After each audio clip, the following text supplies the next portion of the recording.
ఉన్న బంగారాన్ని విడిపించి ఆ రోజు ఆన్లైన్ రేటుకే మేము కొంటాం. Sharma gold company.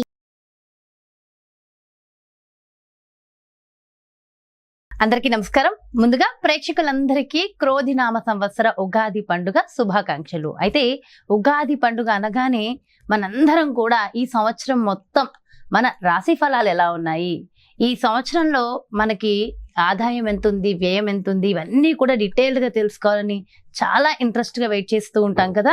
అయితే ఈ ఉగాది రాశి ఫలాలు మనకి డీటెయిల్డ్గా ఇన్ఫర్మేషన్ ఇవ్వడం కోసం మనతో ఉన్నారు ప్రముఖ జ్యోతిష్య వాస్తు పండితులు, జ్యోతిష్య వాస్తు శిక్షణ నిపుణులు, ప్రముఖ ఆధ్యాత్మికవేత్త, లలిత ఉపాసకులు బ్రహ్మశ్రీ నానాజీ పట్నాయక్ గురువు గారు. మరి పూర్తి వివరాలు గురువుగారు వాటిని అడిగి తెలుసుకుందాం. నమస్కారం గురుగారు. శ్రీమాత్రే నమః. గురుగారు, మరి ఈ క్రోధినామ సంవత్సరంలో కన్యా రాశి వారికి ఆదాయం ఎలా ఉంది, వ్యయం ఎలా ఉంది, రాజపూజ్యం, అవమానం డీటెయిల్డ్ గా వివరించండి గురుగారు. అలాగే అమ్మా, ఇక్కడ పంచాంగం కనుక తీసుకుంటే ఉగాది సంవత్సర పంచాంగంలో మనం చూసుకునేది ఆదాయం వ్యయం కన్యా రాశి వారికి 5-5గా ఉంది. అంటే 5 లక్షలు సంపాదిస్తే 5 లక్షలు ఖర్చుగా చూపిస్తుంది, అంటే ఈక్వల్గా చూపిస్తుంది. మరి రాజ్యపూజ్యం అవమానం ఏమి ఇచ్చారు ఇక్కడ అని చెప్పి చూసుకున్నట్లయితే 5-2గా చూపిస్తుంది. అంటే మెచ్చుకునే వాళ్ళ సంఖ్య 5 అయితే మనల్ని ఒక చిన్న తప్పును కూడా ఎత్తి చూపించే వాళ్ళ సంఖ్య 2 ఉన్నారు, కాబట్టి ఇది పర్లేదు. కాకపోతే ఇక్కడ ఆదాయం పెంచుకోవాలి. అది 5-2 కాబట్టి నో ప్రాబ్లం. బట్ ఇక్కడ ఆదాయం పెంచుకోవాలి అంటే ఏం చేయాలి, అసలు ఎలా ఉంది గ్రహస్థితి అని చెప్పి చూసుకున్నట్లయితే వీళ్ళకి మే మాసం వరకు కూడా గురుబలం 2వ స్థానాన్ని చూస్తుంది. మే దాటితే గురుబలం పక్కకి వెళ్తుంది.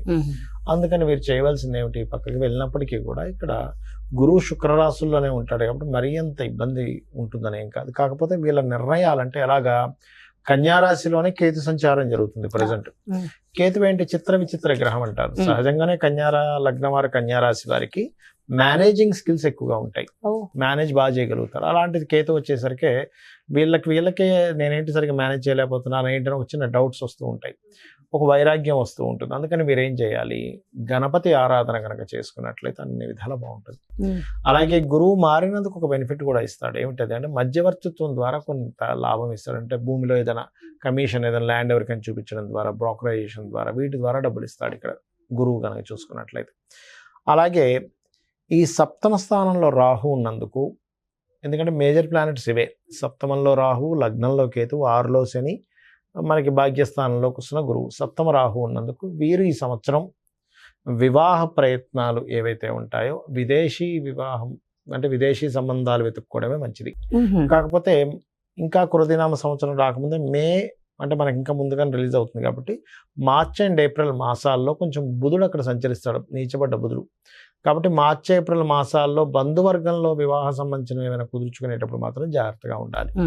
ఇది గుర్తుపెట్టుకోండి. 6లో శని ఉన్నాడు వీళ్ళకి. 6వ స్థానం శని అంటే ఏమిటంటే మనం చేసేటువంటి, చూడండి, ఒక్కోసారి మనం ఏదైనా ఒక ప్రయత్నం చేస్తాం, ఒక పని చేస్తాం, దీనికి ఇంత కర్మ ఫలితం ఇంత రావాలి అంటాం. 6లో శని ఉన్నప్పుడు మీరు ఎంత ఎక్స్పెక్ట్ చేస్తారో అంత యాజ్ ఇట్ ఈస్గా వస్తుంది. అదొకటి బెనిఫిట్ అని చెప్పుకోవాలి. అలాగే ఉద్యోగ అవకాశాలు కూడా పెరుగుతాయి 6లో శని ఉన్నప్పుడు సర్వసాధారణంగా, ఎందుకంటే డైలీ లైఫ్ సంబంధించిన కారకుడు కాబట్టి అదొకటి.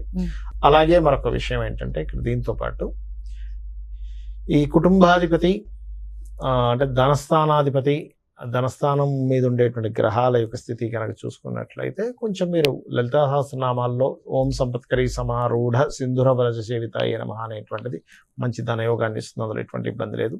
అదేవిధంగా గృహాల మూలంగా, ప్రాపర్టీస్ మూలంగా ధనయోగం కూడా వీళ్ళకి సంవత్సరం చూపిస్తుంది.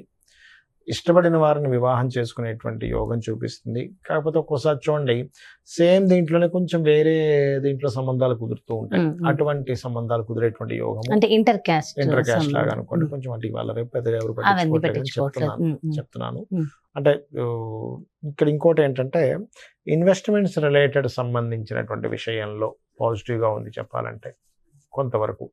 అయితే ఇన్వెస్ట్మెంట్స్ విషయంలో రాంగ్ ఇన్వెస్ట్మెంట్స్ జరగకుండా ఉండాలి అంటే కాస్త 12వ స్థానాన్ని శని యొక్క వీక్షణ ఉంది కాబట్టి నువ్వులు, ముఖ్యంగా తెల్ల నువ్వులు, నీలం రంగు వస్త్రం దానంగా ఇవ్వడం కానీ, గోవుకి మనకి బెల్లం ఉంటుంది, బెల్లము శనివారం నాడు పిడికెడ బెల్లం గోవుకి తినిపించినా కూడా అంటే ఇన్వెస్ట్మెంట్స్ తప్పుడు ఇన్వెస్ట్మెంట్స్ అవ్వకుండా ఉండవు. అదొకటి చూసుకోవాలి. ఉద్యోగ అవకాశాలు అయితే బాగున్నాయి, దానికి ఏం ప్రాబ్లం లేదు ఈ సంవత్సరం. వ్యాపార అభివృద్ధి కూడా మే లోపల ఎవరైనా సరే వ్యాపార సంబంధించిన ప్రారంభించుకున్నట్లయితే బాగుంటుంది. ఒకవేళ మే లోపల కుదరలేదు అనుకోండి, ఉదాహరణకి మరలా అక్టోబర్ నుంచి మిడిల్ ఆఫ్ ది అక్టోబర్ నుంచి ప్రారంభించుకోవచ్చు కావాలంటే.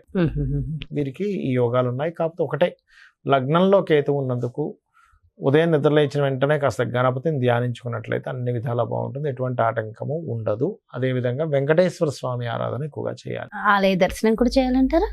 ఆలయ దర్శనం అంటే ఒకటేనమ్మా, ఇక్కడ అమ్మవారి ఆలయ దర్శనం చేసుకోవడం మంచిది. అలాగో వీళ్ళకి 9వ స్థానంలో గురువు ఉన్నాడు కాబట్టి దర్శనాలు చేస్తారు వీళ్ళు ఖచ్చితంగా. దేవతారాధన, దేవతా సంబంధించిన దర్శనాలు ఎక్కువగానే చేస్తారు వీళ్ళు. ఓకే, సో ఓవరాల్ గా కన్యా రాశి వాళ్ళకి కూడా చాలా బాగుంది గురుగారు, చాలా సంతోషం గురుగారు. అయితే ప్రపంచ వ్యాప్తంగా, దేశ వ్యాప్తంగా మొత్తం ఎలా ఉండబోతుంది అంటారు ఈ సంవత్సరం మొత్తం? ఒకటేనమ్మా, క్రోధినామ సంవత్సరానికి అధిపతి ఎవరు, అంటే ఈ సంవత్సరానికి రాజు ఎవరు అనేటువంటి తీసుకుంటే కుజుడు అవుతాడు. కుజుడు అంటే ఫైటింగ్, గొడవలు, ఉద్యమాలు, యుద్ధాలు, వీటికి కారకుడు అనమాట కుజుడు. అందుకని అటువంటి వాతావరణం కనిపిస్తుంది. అయితే లక్కీ ఏంటంటే కాలసర్ప దోషం నుంచి గురువు బయట ఉన్నాడు, అది కొంత సేఫ్ ఇస్తుంది.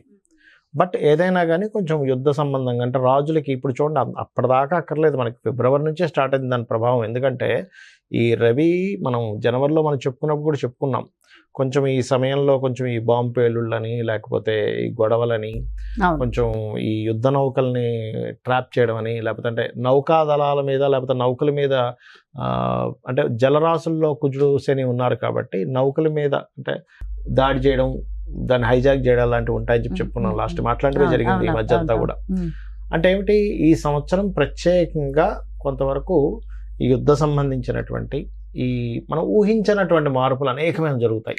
అంటే అసలు లాస్ట్ మినిట్ వరకు ఇది మారదు, ఇలాగే జరుగుతుంది అనుకుంది, అది సడన్ గా మార్పు వచ్చేస్తుంది.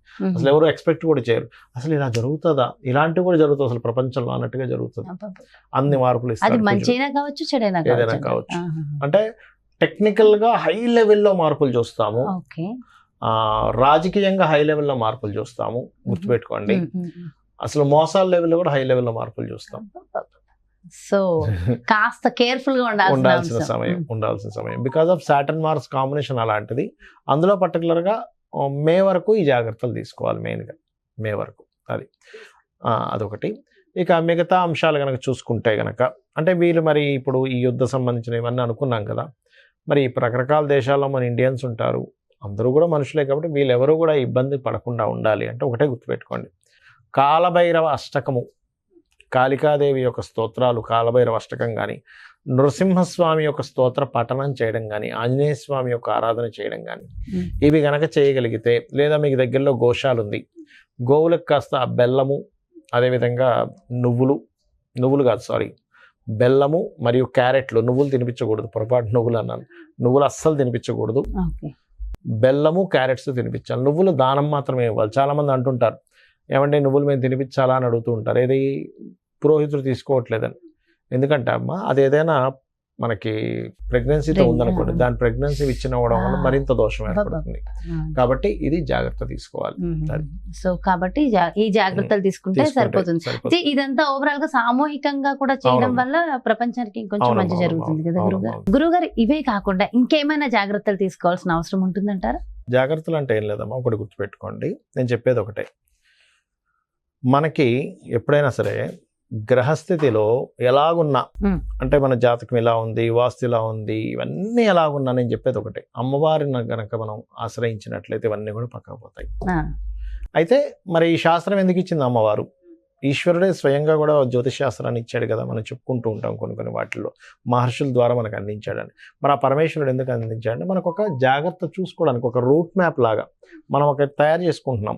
ఏది, ఏ రూట్లో ఎక్కడ ట్రాఫిక్ ఉంది, ఎక్కడ ఏది ఉంది అన్ని తెలుసుకుని దాన్ని బట్టి వెళ్తున్నాం కదా. అలాగే మనకు భగవంతుడే ఈ యొక్క జ్యోతిష్ శాస్త్రాన్ని అందించాడు. దీనివల్ల ఏమిటి, మనం మన జన్మజాతకం కూడా చూసుకోవాలి. అంటే మన జన్మజాతకంలో లగ్నబలం ఎలా ఉంది, ధనం ఏ మార్గంలో వెళ్తే మనకు ధనం సంపాదిస్తాము, ఏ రకంగా ప్రయత్నిస్తే మన ప్రయత్నాలు సఫలీకృతం అవుతాయి, ఏ దిశలో ఉంటే మనకి బాగుంటుంది, సంతాన అభివృద్ధి ఎందుకు అవ్వట్లేదు, వివాహం ఎందుకు అవ్వట్లేదు, మన జన్మజాతకంలో ఉంటుంది. అంటే ఏ సమయంలో వివాహం చేసుకుంటే బాగుంటుంది, అదేవిధంగా మనకి ఏ వృత్తుల్లో బాగుంటుంది, ఏ వ్యాపారాల్లో బాగుంటుంది, ఎందులో ఎప్పుడు ఇన్వెస్ట్మెంట్ చేస్తే మంచిది, ఎప్పుడు ఇన్వెస్ట్మెంట్ చేయకూడదు అనేటువంటి అన్ని విషయాలు ఉంటాయి.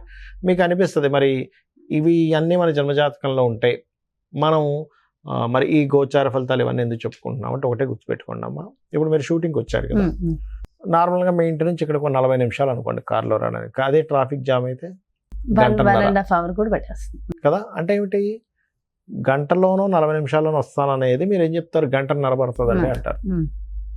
అంటే మీ కారు మీరు మీ డ్రైవర్ కానివ్వండి, మీరు ఓన్గా డ్రైవ్ చేసుకున్నా మీ కారు అదే రోడ్డు అయినా కూడా మరి ట్రాఫిక్ ఉన్నప్పుడు ఏమో ఎక్కువ టైం పడుతుంది, ట్రాఫిక్ లేనప్పుడు హాఫ్ అన్ అవర్లో రాగలుగుతున్నారు. అంటే దాని అర్థం ఏమిటి, సమయం బయట ఉండే వాతావరణం కూడా మనకు సహకరిస్తేనే మనం సమయానికి వెళ్ళగలం. అలాగే గోచారం అనేటువంటిది ఏంటంటే ఇప్పుడున్న గ్రహస్థితి, ఇప్పుడుండే గ్రహస్థితి ఏ విధంగా ఉంది, పరిస్థితులు ఎలా ఉన్నాయి అనేది చెప్పేదే గోచారం.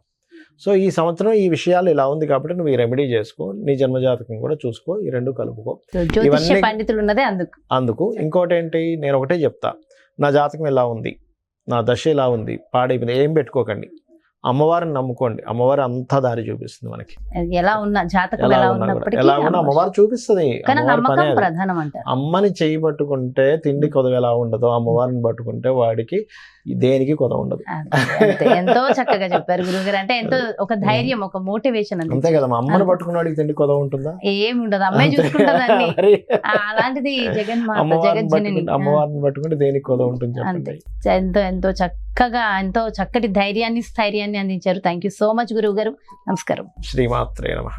సో చూసారు కదండి, మరి ఇది క్రోధినామ సంవత్సరంలో మీ యొక్క రాశి యొక్క ఫలితాలు పూర్తిగా ఎంతో చక్కగా వివరించారు కదా గురువు గారు. మరో చక్కటి ప్రత్యేకమైన కార్యక్రమంతో మళ్ళీ మీ ముందుకు వచ్చేస్తాను. మరి అదేవిధంగా మీ యొక్క జాతకానికి సంబంధించి కానీ, లేదంటే మీ ఇంటి వ్యాపార వాస్తుకు సంబంధించి కానీ గురువు గారిని సంప్రదించాలి, అపాయింట్మెంట్ కావాలి అనుకుంటే క్రింద డిస్ప్లే అవుతున్నటువంటి నెంబర్స్ కి కాల్ చేయండి. నమస్కారం. సుమన్ టీవీలో మీ పర్సనల్ అండ్ బిజినెస్ ప్రమోషన్స్ కోసం కింది నెంబర్కి కాంటాక్ట్ చేయండి.